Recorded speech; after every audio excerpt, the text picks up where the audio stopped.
Hello Aries, welcome to this reading. My name is Zane and we are going to be taking a look at the current energy for the sign of Aries for the week of March 14th.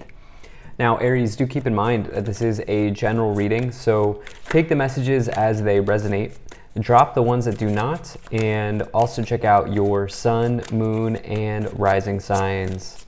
Now Aries, I do not offer personal readings, so if you get a message from someone, that is not me, that's someone impersonating me. Please do keep that in mind. Please do not get scammed. I also do exclusive content on my Instagram, so if that's your thing, definitely give me a follow there. Let's see what we have here for you.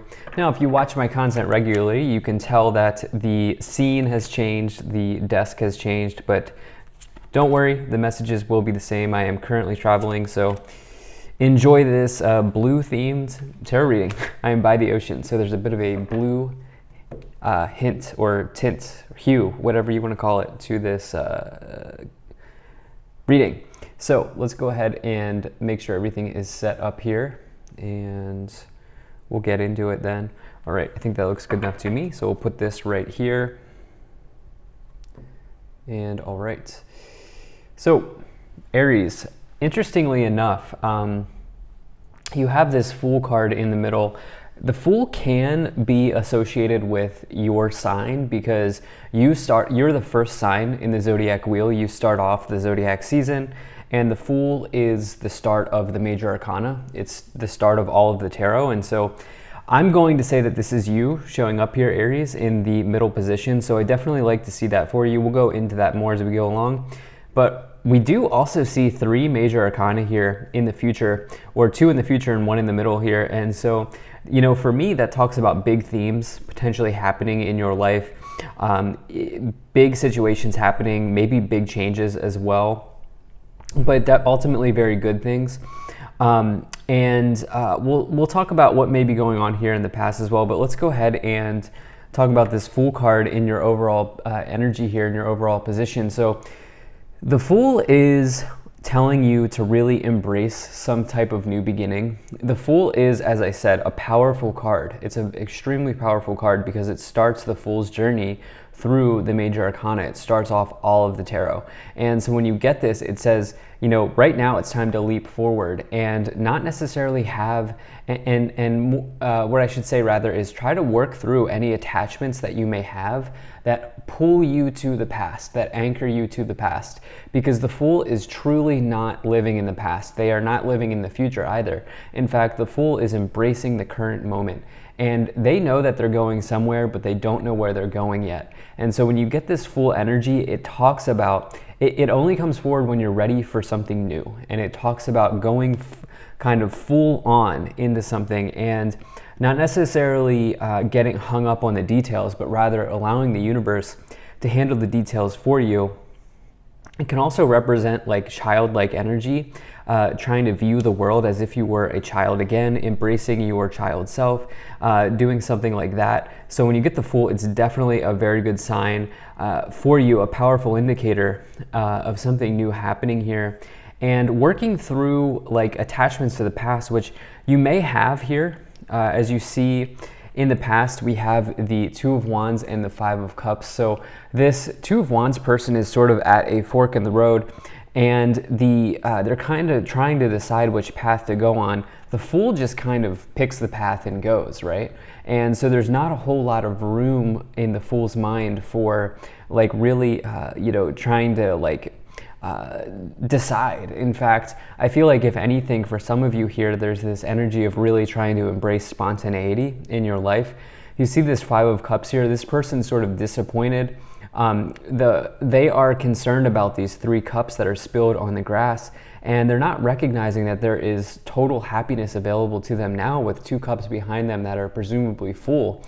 And so for some of you here, you may be anchored towards the past, or you may be anchored in the past. Some of you may be going back and forth about a decision that you made about, asking yourself, did I go in the right road? Should I have taken the right lane instead of the left lane? Am I still thinking about how I have these disappointments from the past, and are they holding me back from really embracing what's available now, which is a powerful new start for you? And so I feel like for some of you here, you're working through that situation, and I feel like you're doing that successfully because in the future you have the Lovers and the Empress. So the Lover's energy is Gemini energy. This is also about, interestingly enough, an important choice to make, right? And so you have this energy in the past of this Two of Wands trying to decide on which path to take. And then you have this Lover's energy here as well, which is trying to decide which choice or trying to make, recognizing that you have an important choice to make in your life. The Empress talks about, it's a major card of abundance. In fact, it can be said that the Empress is the most abundant card in the tarot. It is associated with Venus. Venus is the planet of luxury and wealth and the finer things in life, money, resources.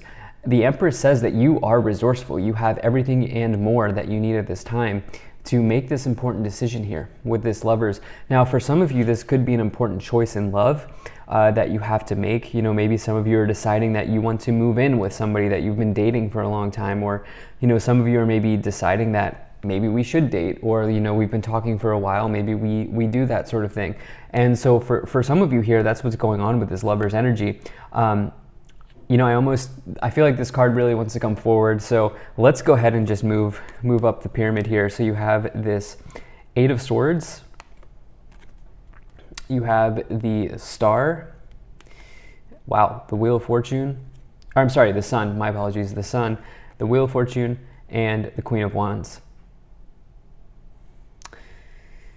So even though the Sun isn't here, even though the Star isn't here, the Sun is here, the Star isn't here, I do feel like some of you are maybe looking to attain clarity, which is what the Star is all about. Even though we don't have that energy on the board, I did say the Star accidentally, and so I feel like maybe for some of you here, you're looking to acquire clarity, looking to acquire a new perspective on something, as you see this Two of Wands and this Lover's energy here, which is around making choices, getting clear, researching and deciding and trying to find a path for yourself. You have this Eight of Swords, which is somebody who is kind of not clear on the road ahead. You can see that this Eight of Swords person is in a sort of imprisonment of their minds. They are trapped in these swords, and each one of these swords represents a thought. And so this can talk about not necessarily, and you can also see the blindfold here, this can talk about not necessarily being clear or having clarity. And so I feel like for some of you here, it's around just going for something with the Fool in the middle. What I love to see is you have this Sun energy with the Wheel of Fortune. So the Sun and the Wheel of Fortune is an incredibly powerful combination. The Sun is, for me, it's the best card to find in the tarot. It is about total happiness coming into your life. And what's interesting here is the Sun represents truth. It's a card of truth, because whatever is untrue or not clear in your life will be exposed by the ray of the sun. And so as you are maybe looking, that's why I feel like, you know, that Star energy was coming into my mind, even though we didn't have it.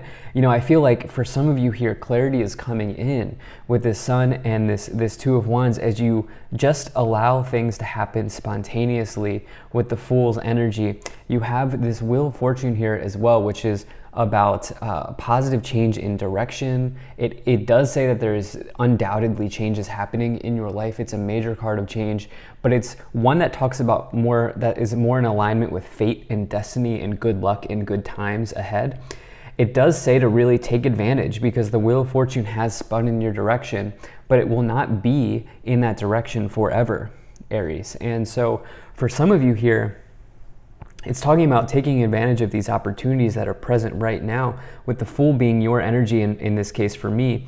You could also say, Aries, that this is your energy with the Queen of Wands as well. And so we get that double confirmation here with the Fool and the Queen of Wands showing up, you showing up very, very strongly here. The Queen of Wands tells you to have confidence, have courageousness, and be somebody who is extremely authentic. Be the highest version of yourself that you can be, and not necessarily care about what other people think about you when you get this Queen of Wands. And this is talking about really being able to juggle all the tasks and the priorities at hand, and really moving forward with something here. And so again, with the Queen of Wands, it's all about not necessarily doing what someone else wants you to do, but really doing what feels right for you, and being authentic and being uniquely you, unequivocally you at this time. And so it's almost like conditions are favorable for you here with the Sun and the Wheel of Fortune for something big to happen. So let's go ahead and see what else we have. So you have the Page of Pentacles, you have the Three of Wands, and you have the King of Pentacles. All right, so we have some court cards here now showing up in the Pentacle suit with the Page and the King of Pentacles. And that's definitely something that is welcome here. So you're making practical, grounded decisions in the material life. You know, this Page of Pentacles here, this talks about your prospects looking good overall at this time. This can say that there may be new offers and opportunities. There's news around the corner for you here. And, you know, with whatever's going on with this Five of Cups melancholy feeling, whatever down in the dumps feeling that you may be going through at this time, you know, I feel like some of you may have gotten news, or in the future you will be getting news here from somebody that maybe that changes, or you know, you get some sort of offer or prospect or opportunity here that changes something for you. The Three of Wands can refer to teammates or teamwork, something like that. It can also say that there is, you know, it's a card of growth and expansion as well on the horizon. Especially with this Fool energy, you know, I feel like maybe some of you are going to get like a offer or opportunity or something like this that's not your normal type of thing. Like there may be something unique here with the Fool and the Three of Wands and the Page of Pentacles coming in for you, and you may, like, your first inclination may be to say no, but I feel like for some of you, it may be wise to investigate something. The reason being is you have this King of Pentacles, which this person may not embrace new opportunities. The King of Pentacles is successful and they have achieved a high status, but they've done that by sticking to what is working and by sticking to their routines. The problem is sometimes they can be stubborn and miss out on other things because they do what they know. And so for you, it's almost like there's this new opportunity here, and I'm getting the sense that maybe some of you are going to want to take a look at that. So you have the Ace of Swords and the Four of Swords. I definitely like to see this. So the Ace, so we have our first Ace coming in here, and the Ace of Swords talks about some sort of big triumph happening in your life, some sort of big victory here. It can also talk about clarity, and specifically clarity of communication, right? And getting clear and direct and strong in the communication that you have. But it can also say that there's a breakthrough available to you, something new on the horizon, something new coming in. And it's this feeling of having the clouds in the background clearing, making way for something bigger, better, greater, stronger. You have this Four of Swords as well. So we have these double swords energies here. The Four of Swords can talk about really potentially needing to rest, recover, recuperate your energy, really looking towards going for something here at this time. And I feel like I don't always say going for something when I read the Four of Swords, but for you, it's like, I do feel like that for you with this Fool energy, with the Queen of Wands, just being unequivocally yourself, maybe a unique opportunity coming in, but also, you know, while you go for something here, allowing yourself to take a moment to maybe even meditate on it. The Four of Swords can be associated with meditation and making sure that whatever it is that you're signing up for is in alignment with you. So at the top of the pyramid, we have the Seven of Cups. So you have so many choices at hand here, right? I mean, we started this reading off with the Two of Wands and the Lovers, both indicating choices. And now the Seven of Cups indicates that you have an abundance of choice. You can see each one of these cups comes with a different option or choice available. And so much so that it can maybe even be a little overwhelming or a little stressful. And so, you know, with this Four of Swords and the Seven of Cups, I think it's like asking you to maybe be careful that your energy is not being spread too thin, but also knowing with this Queen of Wands energy that you're capable of handling and juggling all the tasks and the priorities at hand. You do have this Seven of Wands as well, which talks about potentially competition being present in your life, but it also, more importantly, I think in this reading, tells you to stand your ground. You know, if some of you are looking to get a new start on something, this is giving you the green light to really go for it and, you know, leap forward like the Fool. So thank you so much for being here. If you enjoyed this, hit that like button, subscribe. Really appreciate you. Take care, and I will see you in the next reading.